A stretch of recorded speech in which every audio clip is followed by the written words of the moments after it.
శ్రావణం mega sale మీ CMR legacy of జ్యువెలరీలో విఏలో 50% వరకు తగ్గింపు. వివరాలకు సంప్రదించండి. నమస్తే రమగారు. నమస్తే జయ. రమగారు, చాలా మంది రెగ్యులర్గా లలితా సహస్రనామాలు, విష్ణు సహస్రనామాలు ఎవరికి వారు చదువుకోవటం, లేదంటే ఒక గ్రూప్గా ఫామ్ అయ్యి కూడా చదువుకుంటూ ఉంటారు. మీరు కూడా లలితలో గ్రూప్ ఉన్నారు కదా, కాదా? తక్కువేనా? సొంతంగా చదువుకుంటాను నేను. ఓకే. ఇప్పుడు మన అనంతలక్ష్మి గారు అయితే గ్రూప్లో ఉన్న వాళ్ళకి ఈవిడ కరెక్ట్ చేస్తూ ఉంటారు. కొన్ని గ్రూప్లో ఉంటారనమాట. ఈవిడేం చెప్పరు. ఏం చేస్తారమ్మా, రోజు మార్నింగ్ 4 o'clock 5 o'clock అంటారండి. అప్పుడు మీరేం చేస్తారమ్మా అని అడిగితే చాలా మంది అక్షరాలు చాలా అక్షర దోషాలు ఉంటాయి. నాకు చాలా బాధ అనిపిస్తుంది జయ. వాళ్ళు నేను కరెక్ట్ చేస్తా, నేను వింటూ మిగతా కార్యక్రమాలు, ఇంట్లో పనులు లేకపోతే వేరే కార్యక్రమాల్లో ఉన్నా కూడా సరి చేస్తానని చెప్తూ ఉంటారు.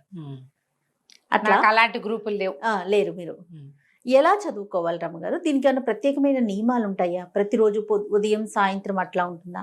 అసలు శక్తి, లలితా సహస్రనామం చదువుకుంటే చాలా శక్తి ఉంటుంది అంటారు కదా, అమ్మవారికి సంబంధించి.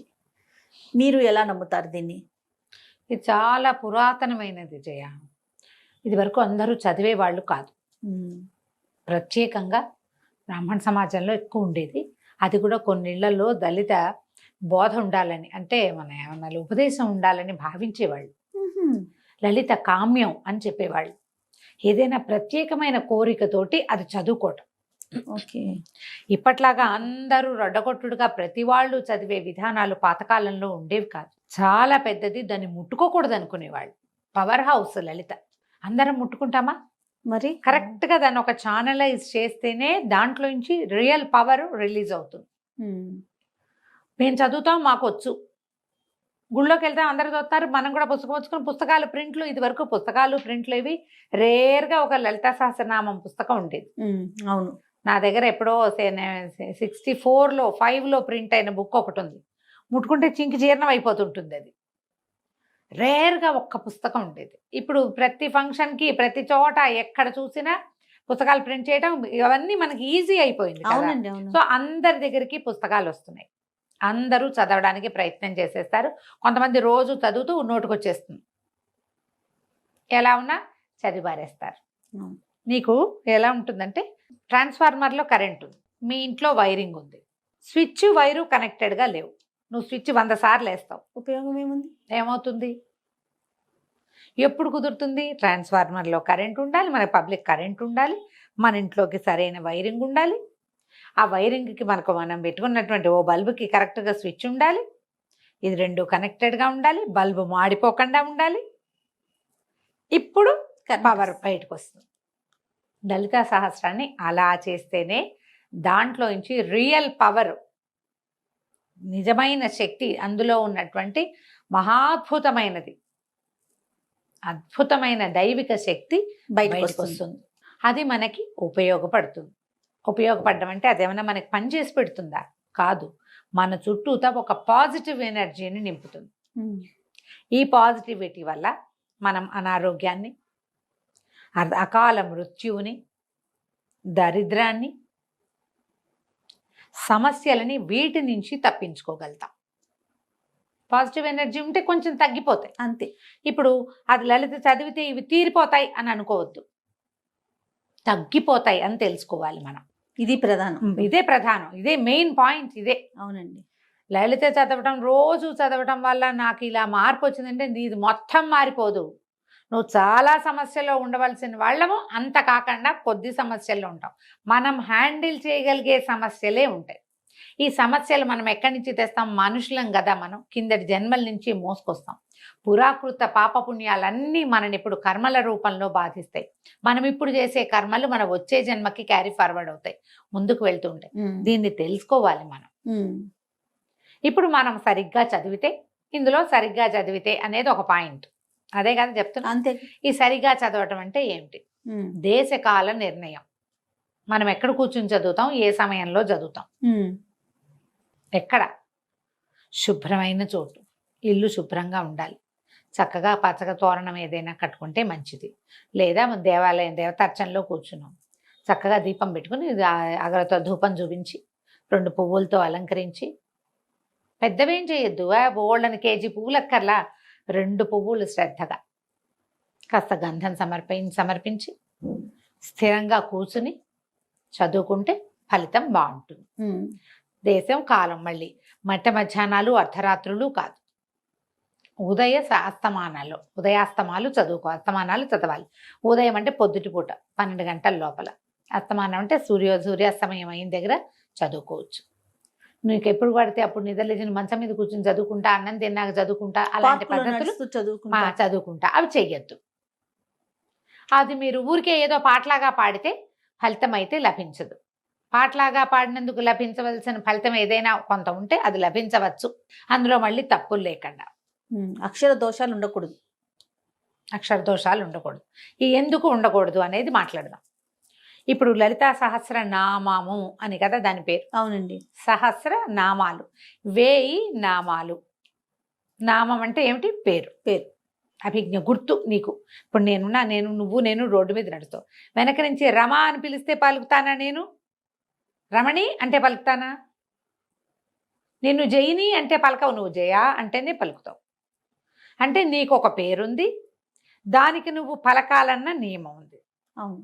నీ పేరుని యథావిధంగా ఎలా ఉన్నది అలాగే పలికితే కాదు నువ్వు వెనక్కి తిరిగేది. అవును. మనం మనుషులకి మనకే ఇంతుంటే అమ్మకి ఎంత ఉంటుంది? ఎంత ఉండాలి?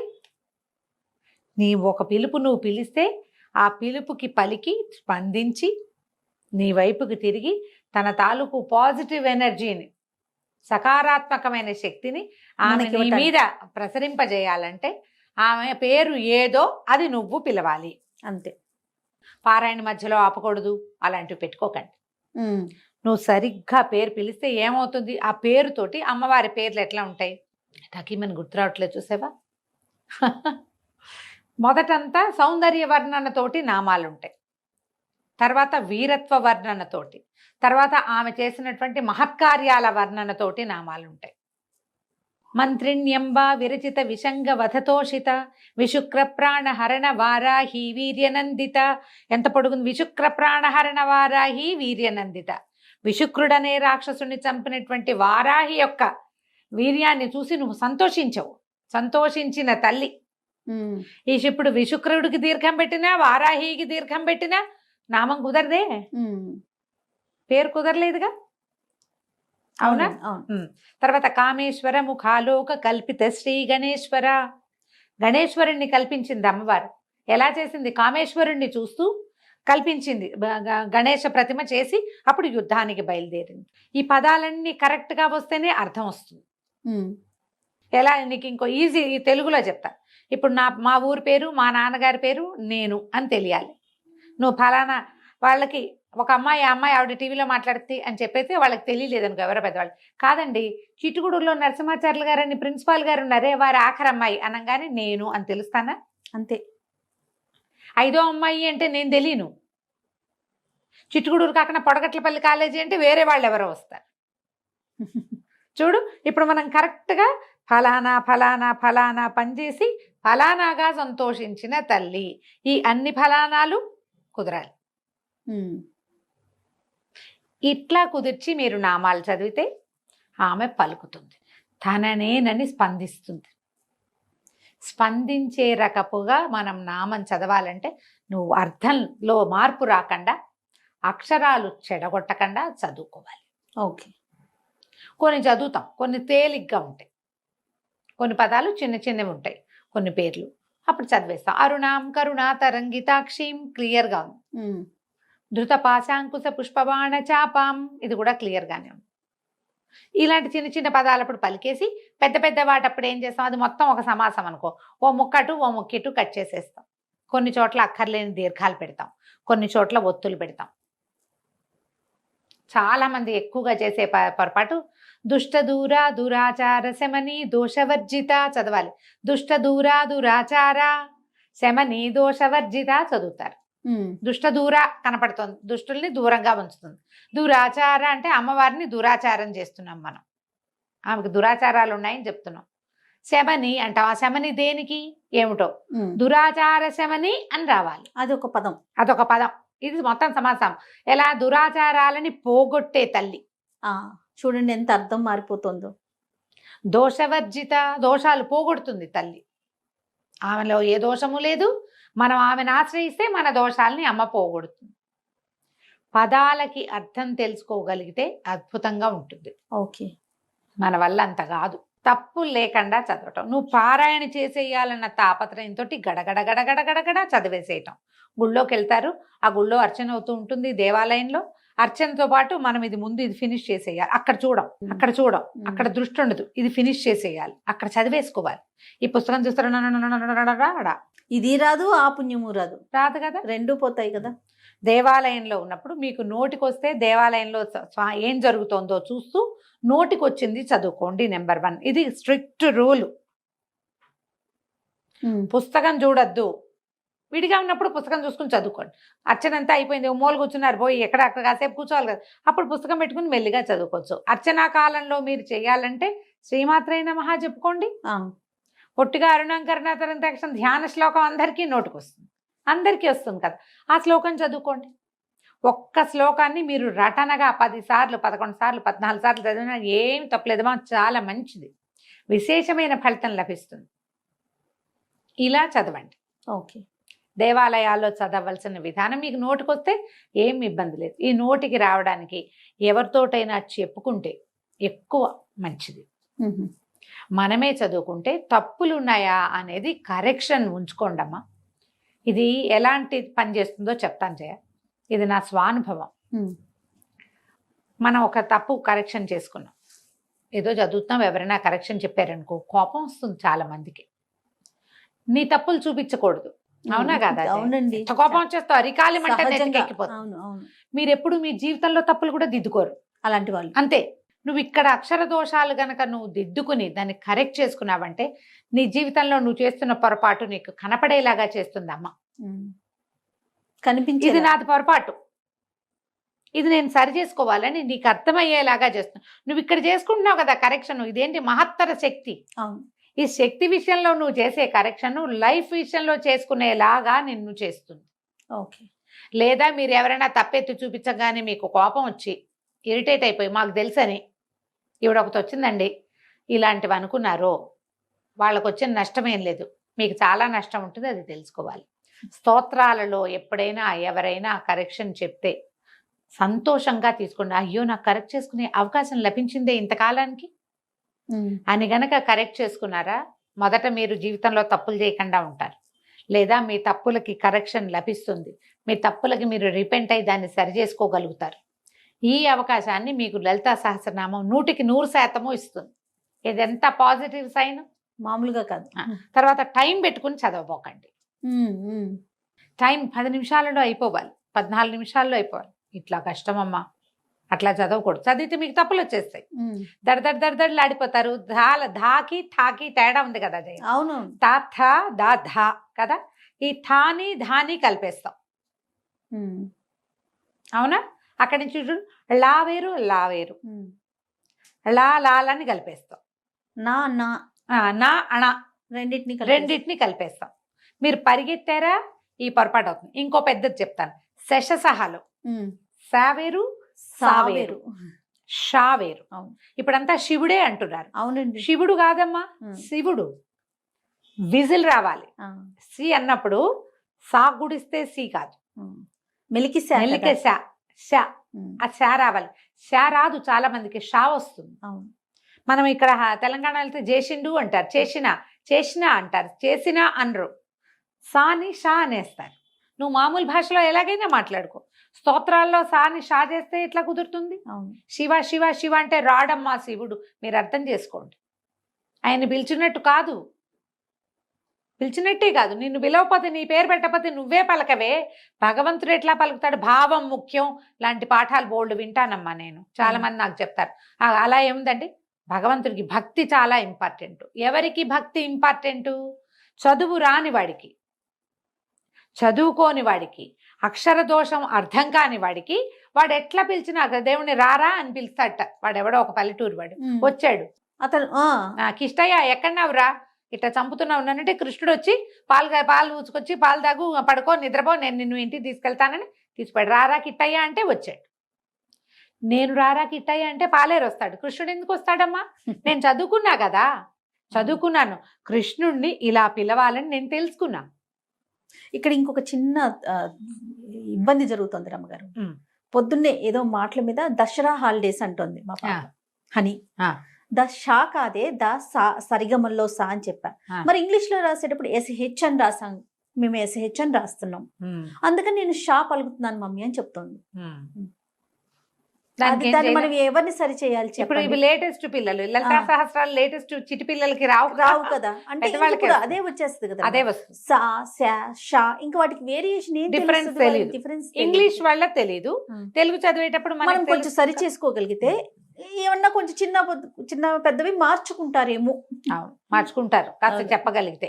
మీరు ఒక్కటే గమనించండి, తెలియని వాడు ఎలా పిలిచినా అమ్మ పలుకుతుంది. తెలిసిన వాడు తప్పు చేయకూడదు, తప్పు కరెక్ట్ చేసుకోవాలి. తప్పు జరిగినా దాన్ని కరెక్ట్ చేసుకోవాలి, అంతేనండి. తప్పులు మార్చుకోవాలి మనం. ఈ అక్షర దోషాలని ఉండనివ్వబోకండి. లలితలో ఇలా గనక మనం లలితా సహస్రనామం ఒక్క అక్షరం లేకుండా, తప్పు సమయంతో పరిగెత్తగా, అక్షర తప్పులు లేకుండా సమయంతో పరిగెత్తేసి చేసేయకుండా తాపిగా నోటికి నిదానంగా నేర్చుకుని ఒక 6 నెలలైనా పడుతుంది జయ మనకి చక్కగా రావటానికి, తాపీగా వెళ్ళడానికి.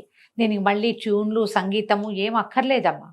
దానికి అనుష్ఠుప్ ఛందస్సు విష్ణు సహస్రనామాలాగానే అంతే.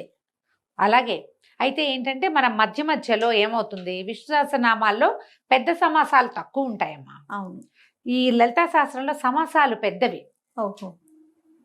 మొదట 20-30 శ్లోకాలు అయితే అన్ని అమ్మవారి సౌందర్య వర్ణన కదా, అవి చాలా పెద్దవిగా ఉంటాయి. ఇంత పెద్ద వాటిని మనం చేసేటప్పుడు ఎక్కడ విరవాలి అనేది మనకి సమస్యగా ఉంటుంది. సో వినాలి మనకి, అంతే కదా రమ్మగారు. వినాలి, తెలుసుకోవాలి, ఎవరితోటైనా చెప్పుకోవాలి. పెద్దవాళ్ళు చదివేది వింటే కూడా మనం దోషాలను మనం చేసుకోగలుగుతాం. ఇప్పుడు నా పాటు వాళ్ళు ఎవరైనా కనపడ్డారు అనుకోండి, ఇప్పుడు అనంతలక్ష్మి గారు ఉన్నారు, వారు చేస్తున్నారు కదా. అవును. అలాంటి ఏదైనా గ్రూప్ లో చేరి తప్పులు లేకుండా చదవండి, తప్పనిసరిగా ఫలితం ఇస్తుంది. తప్పు రాకూడదు, ఇదొక స్ట్రిక్ట్ రూల్ గా పెట్టుకుంటే కనుక మీకు అద్భుతమైన ఫలితాన్ని ఇస్తుంది లలితా సహస్రం. పొద్దున సాయంకాలాలు చేసుకోవచ్చు. విశేషించి అష్టమి, పౌర్ణమి చాలా అద్భుతమైన రోజులు. అష్టమి నాడు, పౌర్ణమి నాడు అమ్మవారిని కనుక మనం చదువుకుంటే అద్భుతమైన ఫలితం ఇస్తుంది. ఇక పౌర్ణమి నాడైతే చంద్రబింబాన్ని చూస్తూ లలితా సహస్రనామం చదువుకుంటే మానసిక సమస్యలు కూడా తగ్గుతాయి. ఓహో. పిల్లలకి నేర్పించవచ్చు. 2 శ్లోకాలు చొప్పున చెప్పినా తాపీగా వచ్చేస్తుంది. నిదానం. ఎక్కువ శ్లోకాలు కదా, శ్లోకాలు ఎక్కువ ఉన్నాయి కదా. దీనికి పూర్వపీఠిక, ఉత్తరపీఠిక చదవము. మనకి విష్ణు సహస్రనామానికి అయితే పూర్వపీఠిక, స్తోత్రము, తర్వాత ఏమో అదే మన నామాలు, తర్వాత మళ్ళీ ఉత్తరపీఠిక చదువుకుంటాం. అవును, అందరికీ తెలిసినవే కదా. 3 భాగాలు ఉంటాయి, ధ్యానం భాగం ఉంటుంది, అలా కనపడుతుంది.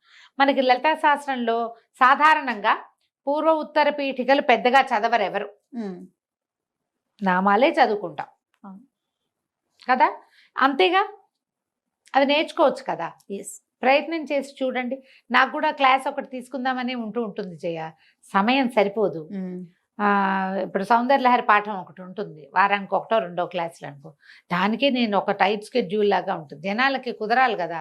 ఎప్పటికప్పుడు అనుకుంటూనే ఉన్నాను. సుమన్ గారు అయితే అసలు ఒకసారి పెద్ద క్లాస్ లాగా పెట్టండి మీరనే చెప్పాను.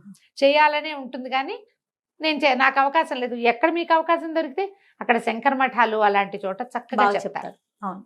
వాళ్ళందరూ చదువుతూ ఉంటారు. చిన్న కరెక్షన్స్ ఉంటే కరెక్ట్ చేసుకోండి. మంచి ప్రింట్ ఉన్న పుస్తకం కొనుక్కోండి. శంకర మఠంలో దొరికే మంచి పుస్తకాలలో ప్రింట్ చాలా బాగుంటుంది. వాచాదోషాలు లేవట అందులో. నేనైతే ఆ బుక్ చూడలా. నాకు 2-3 పెద్దవాళ్ళు చెప్పారు అక్కడ దొరికే పుస్తకాలు తెప్పించండి బాగుంటాయి అని. ఇలా ప్రయత్నించండి. అప్పుడు ఈ లలితా సహస్రనామంలో ఉన్నటువంటి పరమాద్భుతమైన మహత్తరమైన పాజిటివ్ ఎనర్జీ, దైవికమైన శక్తి మనకి తోడుంటుంది. సొంతం అవ్వదు, తోడుంటుంది. తోడుంటే చాలు కదా రామగారు. మన వెనకాల ఉంటుంది, మనతో పాటు ఉంటుంది. నిత్యము చదువుకోవచ్చు మీ ఓపిక అవకాశాన్ని బట్టి. డ్రైవ్ చేస్తూ చదవచ్చా అని ఒకరు అడిగారు. పాపం వాళ్ళకి అవకాశం లేదు, ఏం చేస్తారు? ఏదో చేయండి అమ్మా. మరి పార్క్లో వాకింగ్ చేస్తూ కాకుండా శుభ్రంగా తయారై ఇంట్లో ఏదో పూజ చేసుకుని వెళ్తారు కదా, చదువుకోండి. మరి ఇక తప్పదు కదా. అది రైట్. నమస్తే. నమస్తే జయ. ఏమైనా చేసుకోవచ్చు, ఇబ్బంది లేదు. రైట్ అమ్మ గారు. నమస్తే. నమస్తే జయ.